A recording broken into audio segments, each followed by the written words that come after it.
to continue our series of mysterious stories. Today I'm sharing with you the story Karma for the Butcher. They say that destiny is woven not by fate alone, but by the threads of our own actions.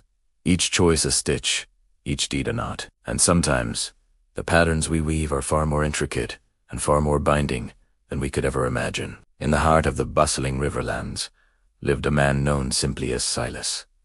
For over 30 years, he was the region's most renowned butcher.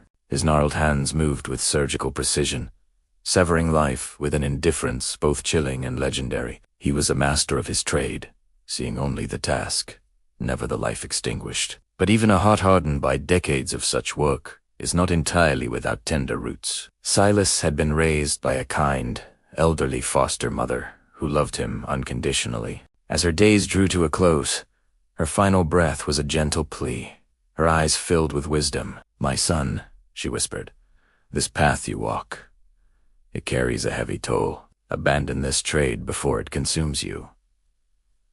Silas, though touched, clung to the only life he knew. Days after her passing, grief-stricken, Silas drifted into a restless sleep.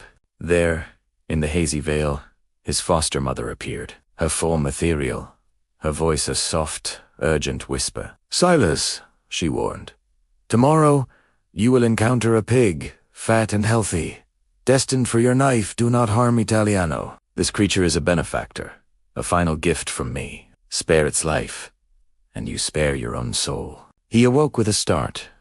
The dream, vivid, yet daily life's demands and market orders quickly overshadowed the spectral warning. A particularly large, robust pig had been ordered, promising good profit. The dream, he reasoned, was merely a product of his grief. He picked up his sharpened tools, his familiar indifference returning. The pig, a magnificent specimen, offered no resistance as Silas, with practiced efficiency, brought his blade down. That very afternoon, Silas and his wife were crossing the river on a crowded ferry. Midway across a sudden surge, a mechanical failure, details blurred in the horror that followed. The ferry lurched violently, and in the chaos, Silas and his wife were thrown overboard. The propeller, a whirling vortex of steel, spun beneath the churning water. Their bodies, pulled into its merciless embrace, were mangled beyond recognition.